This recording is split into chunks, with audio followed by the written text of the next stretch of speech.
আসসালামু আলাইকুম। আপনি কি ৫০তম বিসিএস প্রিলিমিনারি পরীক্ষার্থী? তাহলে এই ভিডিওটি আপনার জন্য। আপনারা জানেন যে ইতিমধ্যে ৫০তম বিসিএস প্রিলিমিনারি আবেদন শেষ হয়ে গেছে এবং ৩১শে ডিসেম্বর শেষ হওয়ার পর পরীক্ষা কিন্তু পিএসসি বলে দিয়েছে ৩০শে জানুয়ারি হবে। তাহলে বুঝতে পারছেন যে আবেদন শেষ হওয়ার মধ্যবর্তী সময় ২৯ দিন মাত্র সময় পাওয়া যাচ্ছে। এটা বিসিএস এর ইতিহাসের বলা চলে যে জেনারেল বিসিএস এর ক্ষেত্রে মানে ইতিহাস হয়ে থাকলো যে এত অল্প সময় বিসিএস পরীক্ষা হতে যাচ্ছে। কারণ আমরা যদি এর আগের বিসিএস গুলো দেখি, যেমন ৪৭তম বিসিএস পরীক্ষা হয়েছিল প্রায় ১০ মাস পরে, এবং আপনি যদি ৪৬তম বিসিএস দেখেন সেটাও হয়েছিল ৫ মাস পরে। তার মানে এখানে যে সময়টা এটা একবারই কম। তো এই যে অল্প সময়, এই অল্প সময় আসলে প্রস্তুতির ক্ষেত্রে বিসিএস এর এত বড় সিলেবাস কভার করাটা আসলে ডিফিকাল্ট। বিশেষ করে যারা একবারই নতুন তাদের ক্ষেত্রে তো আরো বেশি কঠিন, যে যদি এই সময় যদি আমরা বিসিএস প্রস্তুতি নিতে যাই, তাহলে এই অল্প সময়ে বিসিএস এর প্রস্তুতির ক্ষেত্রে আমাদের কিছু কৌশলী পদ্ধতি অবলম্বন করতে হবে, যার মাধ্যমে আমরা খুব অল্প সময়ে বিসিএস এর প্রস্তুতিটা গুছিয়ে নিতে পারবো। তো সেক্ষেত্রে আমাদের প্রথমে মাথায় যেটা থাকতে হবে যে বিসিএস এর প্রিলির নাম্বার যেহেতু জেনারেল বিসিএস এর যুক্ত হয় না,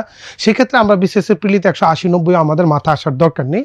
আমাদের মাথায় থাকবে যে আমরা ১২০ থেকে ১৩০ নাম্বার যেন আমাদের থাকে, অর্থাৎ আমরা জাস্ট প্রিলিটাকে কোয়ালিফাই করে যেন আমরা রিটেনে বসতে পারি, সেই জিনিসটাকে মাথা রেখে আমাকে অল্প সময় প্রস্তুতি নিতে হবে। তো এই সময় প্রস্তুতির ক্ষেত্রে সবচেয়ে যে ভাইটাল যে জিনিসটা, সেটা হলো আপনি যদি অল্প সময় প্রস্তুতি নিতে যান, কি কি পড়বেন এটার চেয়ে গুরুত্বপূর্ণ হচ্ছে কি কি আপনি বাদ দিবেন, এটাও গুরুত্বপূর্ণ। আর যদি আপনি দুইটাকেই ভেরিফাই কনফার্ম করতে পারেন যে আমি কি পড়বো আর কি বাদ দিব, তাহলে কিন্তু আপনার প্রস্তুতি এখানে কিন্তু 50% কমে যাচ্ছে, আর বাকি 50% আপনাকে পড়তে হবে। আর সেই কাজটাই আমরা এই বিসিএস প্রিলিমিনারি অ্যানালাইসিস বইয়ে করেছি। সেটা কি করেছি আমরা, সেক্ষেত্রে আপনি যেটা করতে পারেন যে বিগত সালে যে বিসিএস প্রিলি পরীক্ষা হয়েছে সে প্রশ্নগুলোকে অ্যানালাইসিস করে কোন টপিক থেকে কয়টা প্রশ্ন এসছে, কোন টপিক থেকে আসে না, কারণ বিসিএস প্রিলি সিলেবাসে সব টপিক থেকে কিন্তু প্রশ্ন থাকে না। তাহলে যে যে টপিক থেকে প্রশ্ন থাকে আমাদেরকে সেখানে গুরুত্ব দিতে হবে। আর আরও একটা বিষয় হচ্ছে, শুধু ওই কোশ্চেন অ্যানালাইসিসে আপনার জন্য মানে গুরুত্বপূর্ণ, সেটা যেমন গুরুত্বপূর্ণ, সেখানে কিন্তু আরেকটা জিনিস বুঝও গুরুত্বপূর্ণ। যেহেতু ২০২৪ সালের আগস্টের পরে রাজনৈতিক পট পরিবর্তন হয়েছে, সেক্ষেত্রে আমাদের বাংলাদেশ বিষয়বলী এবং আন্তর্জাতিক বিষয়বলী না, শুধু বাংলাদেশ বিষয়বলী এবং বাংলা সাহিত্যের ক্ষেত্রে আমাদেরকে কিন্তু একটু ফোকাস দিতে হবে। সেক্ষেত্রে বাংলাদেশ বিষয়বলীতে আগে যে কিছু টপিক ছিল যেখান থেকে যেমন প্রশ্ন থাকবে না, এবং নতুন কিছু টপিক আছে যেখান থেকে আপনাকে প্রশ্ন থাকবে, যেমন আমরা বলতে পারি সংবিধান সংশোধনী, তত্ত্বাবধায়ক সরকার ব্যবস্থা, বা জুলাই গণ অভ্যুত্থান, তারপরে হচ্ছে প্রফেসর ডক্টর মোহাম্মদ ইউনূস, অন্তর্বর্তীকালীন সরকার ছাড়া, এবং এই অন্তর্বর্তীকালীন সরকারের বিভিন্ন সংশ্লিষ্ট অনেক কিছু প্রশ্ন আপনার এখানে থাকতে পারে। এছাড়া বাকশাল রয়েছে, বাকশাল থেকে প্রশ্ন থাকার সম্ভাবনা রয়েছে। এরকম কিছু গুরুত্বপূর্ণ টপিক যেগুলো আগে ছিল না, এখনকার সময় গুরুত্বপূর্ণ। ঠিক একইভাবে আমরা যদি বাংলাতে যাই, বাংলা সাহিত্যের ক্ষেত্রে কিছু কিছু লেখক সাহিত্যিক ছিল যাদের ক্ষেত্রে প্রশ্ন ছিল না, কিন্তু আপনার এখন প্রশ্ন থাকবে। যেমন আমরা যদি বলি, সেক্ষেত্রে হচ্ছে কবি ফররুখ আহমেদ রয়েছেন, ইসমাইল হোসেন সিরাজি রয়েছেন, কবি আল মাহমুদ রয়েছেন, এরকম অনেক কয়েকজন লেখক রয়েছেন যারা আপনার এই পরীক্ষার জন্য গুরুত্বপূর্ণ। তো আপনি এটা কিভাবে বুঝবেন যে আপনার এই পরীক্ষার জন্য কোন কোন লেখক আপনার জন্য গুরুত্বপূর্ণ, কোন লেখক, সেটাই আমরা কিন্তু এই বিসিএস প্রিলিমিনারি অ্যানালাইসিস বইয়ে আমরা সেটাকে সাজিয়ে দিয়েছি। আপনার কোন প্রশ্ন থেকে, কোন টপিক থেকে, বিসিএস এর সিলেবাসের কোন টপিক থেকে কিরকম প্রশ্ন আসছে, এটা যেমন দিয়েছি, এর বাইরেও আমরা যেটা করেছি যে বিসিএস এর যে গুরুত্বপূর্ণ সাজেশন দিয়েছি প্রত্যেকটা সাবজেক্টের। আর আপনারা ইতিমধ্যে জেনেছেন যে বিসিএস প্রিলিতে সিলেবাসে কিছু পরিবর্তন এসেছে, বিশেষ করে নাম্বার বন্টনের ক্ষেত্রে, ডিস্ট্রিবিউশনের ক্ষেত্রে। সেক্ষেত্রে বাংলা আগে ৩৫-এর জায়গায় ৩০ নিয়ে আসছে, সাহিত্য ১৫, আর ১৫, এইকে যে বলে বাংলা ভাষা ১৫। ইংলিশ লিটারেচার ক্ষেত্রেও তো বাংলা ৩৫-এর জায়গায় ৩০ করেছে, ১৫ করে। বাংলাদেশ বিষয় বলে, আন্তর্জাতিক বিষয় বলে ২৫, এটা আপনারা জানেন। কিন্তু নাম্বার যেখানে বাড়তি যুক্ত হয়েছে সেটা হচ্ছে সুশাসন ও নৈতিকতা। সুশাসন নৈতিকতা আর ক্ষেত্রে যেটা ছিল আগে ১০ নাম্বার, এখন কিন্তু সেটা ১৫ নাম্বার হয়েছে। এবং আরেকটা বিষয় হলো গণিতের ক্ষেত্রে, গাণিতিক যুক্তির ক্ষেত্রে আগে ১৫ ছিল, সেটা ২০ হয়েছে। তো সুশাসন নৈতিকতার ক্ষেত্রে অনেক শিক্ষার্থী থাকে যারা আসলে এই সাবজেক্টটাকে খুব কনফিউজন মনে হয়। কিন্তু আমরা বিসিএস প্রিলিমিনারি অ্যানালাইসিস বইয়ে জিনিসটাকে এত সহজভাবে সাজিয়ে দিয়েছি যে পরীক্ষার আগে আপনি কি কি টেকনিক অবলম্বন করবেন, প্রস্তুতির সময় কি টেকনিক অবলম্বন করবেন, আর পরীক্ষার হলে কিভাবে আপনি এই কনফিউজিং প্রশ্নগুলোকে ইজিলি উত্তর করে দিয়ে আসতে পারবেন, সেটা কিন্তু আমরা এখানে করেছি। এবং সর্বশেষ ৪৭তম বিসিএস প্রিলিতে আমাদের এই বিসিএস প্রিলিমিনারি অ্যানালাইসিস বই থেকে 10টির মাঝে 9টি প্রশ্ন কমন এসেছিল, এবং তার মধ্যে 8টি হুবহু প্রশ্ন ছিল, একটি নিয়ম থেকে এসেছিল।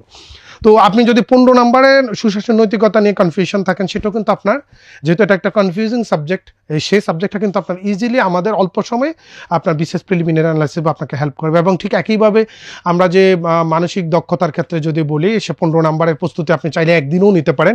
এই বইটাতে এত সহজভাবে দেওয়া আছে, অর্থাৎ নিয়মগুলো আপনি যখন সহজে রপ্ত করতে পারবেন তখন কিন্তু আপনি ইজিলি উত্তর করতে পারবেন। এই বইটা কেন আপনি পড়বেন অল্প সময় বিসিএস এর প্রস্তুতির ক্ষেত্রে? এই বইটা হচ্ছে বাংলাদেশের প্রথম বিসিএস প্রিলির সাজেশন ভিত্তিক পূর্ণাঙ্গ বই। এবং এই বইটাতে আমরা নতুন করে যেটা বই দেখেছেন যে বইয়ের আগে থেকে বইটা কিছুটা মোটা হয়েছে, এই বইটাতে আমরা কিছু পরিবর্তন নিয়ে আসছি। সেটা হচ্ছে বিগত সালে বিসিএস এর কোশ্চেন যেমন আমরা অ্যানালাইসিস করেছি, সাজেশন যেমন দিয়েছি, সাবজেক্ট ভিত্তিক সিলেবাস সবই দিয়েছি। এর বাইরে আমরা যেটা করেছি যে সর্বশেষ যে 3টা বিসিএস পরীক্ষা অনুষ্ঠিত হয়েছে 49, 48, 47, 3টা বিসিএস বই শুরুতে ব্যাখ্যা সহ সমাধান আছে। যেমন সূচিপত্রতে যদি আমরা দেখি যে 49তম বিসিএস এর 48তম 47 ব্যাখ্যা সহ সমাধান দেওয়া আছে। এরপরে প্রত্যেকটা সাবজেক্টে আমরা গুরুত্বপূর্ণ আলোচনা করেছি।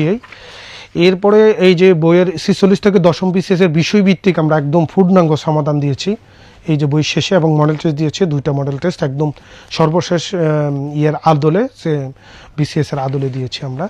আর বিসিএস এর নতুন সিলেবাসটা আমরা দিয়েছি। এবং এই যে বই শুরুতে আমরা যেটা করেছি যে কোশ্চেন অ্যানালাইসিস আমরা দিয়েছি।